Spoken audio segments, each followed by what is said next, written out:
আমরা চারজনে কিন্তু টোটো করে যাচ্ছিলাম। আগের ভিডিওতে তোমরা দেখেছো আমরা বেরিয়ে পড়েছিলাম, আর এখন টোটোতে করে যাচ্ছি।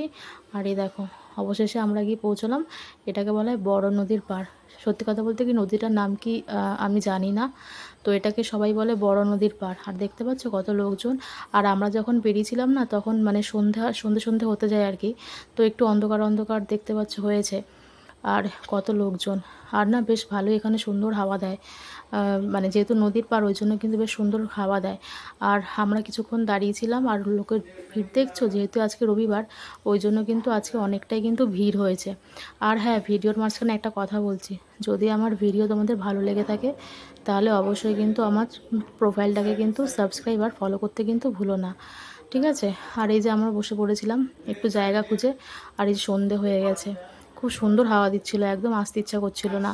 তো যাই হোক আমরা ওখান থেকে বেরিয়ে পড়লাম। আর এই দেখো কত খাবারের সব স্টল নিয়ে বসেছে, মুড়ি মাখা, ডিম পাউরুটি, ঘুগনি, ফুচকা, মোমো, সমস্ত রকমের কিন্তু স্টল নিয়ে বসে পড়েছে।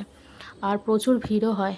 তো যাই হোক আমরা চলে গেছিলাম চায়ের দোকানে। নদীর পাড়ে এসেছি আর চা না খেলে হয় বলো? তো এই যে আমরা চায়ের দোকানে বসে রয়েছি, চায়ের অপেক্ষা করছি কখন চা আসবে আর চা খাবো। আর এই যে আমার তাতান সোনা কোলে বসে রয়েছে, তো চা নিয়ে এসছে ওর বাবা, এই যে এখন চা খাচ্ছি। চা খেতে কিন্তু দারুণ লাগে, নদীর পাড়ে বসে বেশ ফুরফুরে হাওয়া, তার সঙ্গে গরম গরম চা, দারুণ লাগছিলো ব্যাপারটা। আর এই যে ছেলে দেখেছো, ও কিন্তু খুব খুশি হয়েছে, কারণ ও তো সেরকমভাবে ওকে নিয়ে বেরোনো হয় না। তো আজকে বেরিয়ে সব গাড়ির লাইট ফাইটগুলো সব দেখছিল, আলো দেখছিল, ওর কিন্তু বেশ ভালো লাগছিল। আর এই যে দেখো এখনও কিন্তু ঘুমোয়নি, ওর আসতে বেরোলে কিন্তু ঘুমিয়ে পড়ে।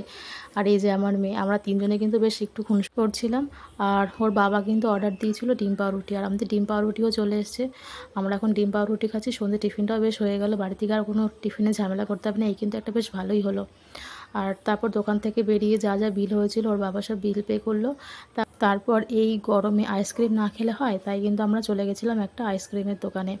সেখানে মেয়ে পছন্দ করছিল কোন আইসক্রিমটা খাবে, ওর তো মানে শুধু এটা নয় ওটা, ওটা নয় সেটাও পছন্দ করতে পারছিল না, চুজ করতে পারছিল না কোন আইসক্রিমটা খাবে।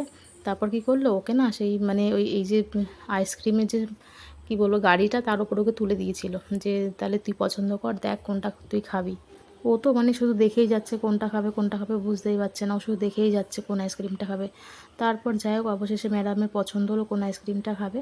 তারপর এই যে আইসক্রিম পেয়ে যে কত খুশি। আর এখনও কিন্তু দেখেছো সন্ধ্যা হয়ে গেছে কিন্তু কত লোকজন রয়েছে, বেশ ভালো কিন্তু ভিড় হয়, আর অনেকক্ষণ পর্যন্ত কিন্তু লোকজন থাকে। আর আমার মেয়েকে দেখো কত খুশি হয়েছে আইসক্রিম পেয়ে, ও এই গরমের মধ্যে কিন্তু আইসক্রিম সবাই খেতে ভালোবাসে, তাই না? তো আমি আর মেয়ে নিয়েছিলাম একই রকম আইসক্রিম, আর ওর বাবা নিয়েছিল কিন্তু কুলফি।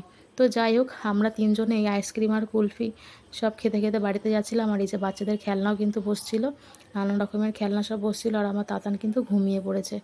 তো আমরা এখন যাচ্ছি, মেয়ের জুতোটাও ছিঁড়ে গেছে তোমরা দেখলে। আর হচ্ছে ফটো ফ্রেমটাও ওটা ঠিক করতে হবে। তো জুতোটা না ঠিক করতে পারিনি, কারণ আজকে যার কাছ থেকে জুতোটা ঠিক করিয়েছিলাম সে কিন্তু বসেনি, তাই আমরা চলে গেছিলাম দোকানে ফটো ফ্রেমটা ঠিক করব বলে। তো এই যে এই ফটো ফ্রেমটা কেমন লাগছে বলো তোমাদের, জানিও কিন্তু। আগেরটা ছিল কাচের বলে ভেঙে গেছিলো, এটা কিন্তু ফাইবারের, ভাঙার ভয়টা নেই।